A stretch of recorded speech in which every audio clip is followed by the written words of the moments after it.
Hello friends, आज हम देखते हैं स्टोरी ऑफ लाइटनिंग की स्टोरी के बारे में। It is now possible to explain lightning in term of the charge produce by rubbing.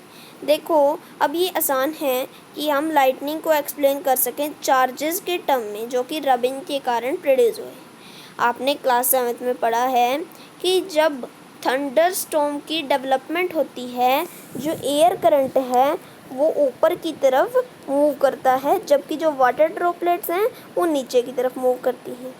और ये जो विगरस मूवमेंट है, इसके कारण क्या होता है, चार्जेस का सेपरेशन होता है। एक process not yet completely understood, जो कि अभी तक कम्प्लीटली अंडरस्टूड नहीं है। Positive charges collect the near the upper edges of the cloud, जो जैसा देखिए फिगर देखो फिर आपको समझ आएगा। जो क्लाउड्स की अपर एज होती है उनके अंदर पॉजिटिव चार्ज आ जाता है और नीचे के एंड में नेगेटिव चार्ज। हमारा जो ग्राउंड है उसमें भी पॉजिटिव चार्ज होता है, ठीक है। अब देखो, आपको पता है नेगेटिव पॉजिटिव चार्ज अट्रैक्ट होते हैं। जब मैग्नीट्यूड जो है एक्लूमिनेटेड चार्ज का बहुत ज़्यादा बढ़ गया, the air which is normally a poor conductor of electricity, air जो है पुअर कंडक्टर होती है इलेक्ट्रिसिटी की, is no longer able to resist their flow, तो वो ज़्यादा देर तक उसके फ्लो को रेसिस्ट नहीं कर पाती। और जो नेगेटिव पॉजिटिव चार्ज होते हैं वो मीट कर जाते हैं, मिल जाते हैं, प्रोड्यूसिंग स्ट्रिक्स ऑफ ब्राइट लाइट, जिसके कारण ही हमारा जो साउंड है वो बनता है, जो लाइटनिंग है वो होती है। हमें जो है स्ट्रिक्स दिखती हैं लाइटनिंग के रूप में, और ये जो प्रोसेस है इसको हम इलेक्ट्रिक डिस्चार्ज कहते हैं। The process of electric discharge, अब इस प्रोसेस में कैन ओकर बिटवीन 2 और मोर क्लाउड, ये 2 या 2 से ज़्यादा क्लाउड्स के बीच में हो सकती है, या क्लाउड और अर्थ के बीच में होती है। Today we not get frightened by lightning like the ancient people. देखो, पुराने ज़माने में लोग डरते थे लाइटनिंग से, लेकिन आज हमें इससे डरने की ज़रूरत नहीं है। अब हम समझ चुके हैं कि ये एक बेसिक फिनोमिना है, एक आम आपदा है। साइंटिस्ट जो हैं ट्राई कर रहे हैं बहुत ज़्यादा, ताकि हमारी अंडरस्टैंडिंग को इम्प्रूव किया जा सके। जबकि जो लाइटनिंग है, strike could destroy life and property, ये हमारी लाइफ को, प्रॉपर्टी को नुकसान पहुंचा सकती है। तो इसी कारण से कुछ ज़रूरी मेजर्स हैं जिनको हमें अपनाना पड़ेगा ताकि हम लाइटनिंग से बच सकें। देखो, लाइटनिंग की सेफ्टी आती है। लाइटनिंग के दौरान और थंडरस्टॉर्म के दौरान कोई भी खुली जगह सेफ नहीं है।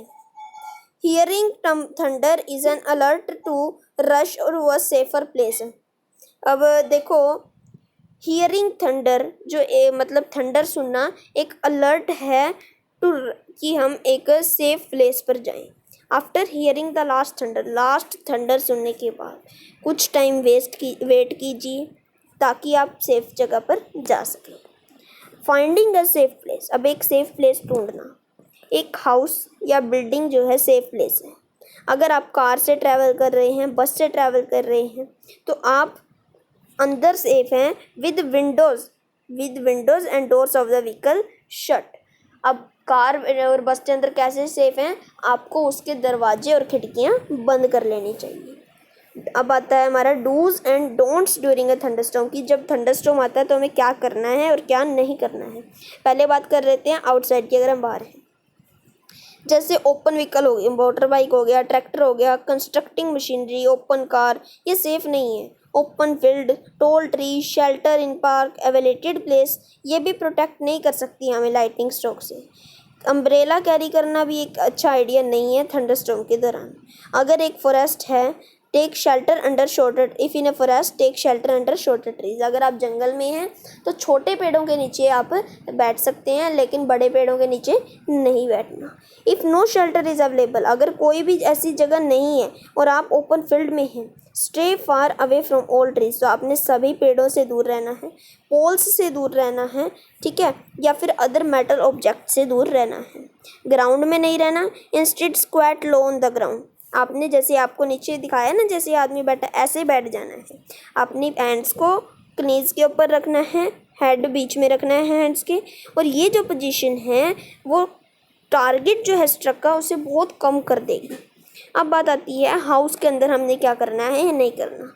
लाइटनिंग जो है telephone codes, electrical wires, metal pipe को अफेक्ट कर सकती है, स्ट्राइक कर सकती है। तो थंडरस्टॉर्म के टाइम पर कांटेक्ट कर रखना है आपने किसके साथ, with this should be avoided, मतलब कि जो ये मेटल के ऑब्जेक्ट्स हैं इनके साथ आपको ज़्यादा कांटेक्ट में नहीं रहना है, अवॉइड करना है इनके साथ कांटेक्ट। ये सेफ़ होगा कि हम मोबाइल फ़ोन को यूज़ करें, कॉर्डलेस फ़ोन को यूज़ करें। However it is not wise to call up a person who is receiving your phone through a wired phone. ये भी सही नहीं है कि हम जिससे कॉल पे बात कर रहे हैं जो अदर पर्सन हैं वो वायर वाले फ़ोन से बातें करें, ठीक है। बाथिंग शुड बी अवॉइडेड, नहाना नहीं चाहिए थंडरस्टॉर्म के टाइम पर, ठीक है, ताकि आप जो रनिंग वाटर है उससे कॉन्टैक्ट से भी बच सकें। जो इलेक्ट्रिकल अप्लायंसेस हैं जैसे कंप्यूटर हो गया, टीवी हो गया, उनको अनप्लग कर देना चाहिए। इलेक्ट्रिकल लाइट्स को उनको जलती रहना चाहिए, remain on, they do not cause any harm, इनसे हमें कोई नुकसान नहीं होता है, जो इलेक्ट्रिकल लाइट्स हैं वो जगती रहें, ठीक है। अब बात आती है लाइटनिंग कंडक्टर की, इनको हम नेक्स्ट वीडियो में डिस्कस करेंगे। इसके लिए इतना ही, थैंक यू।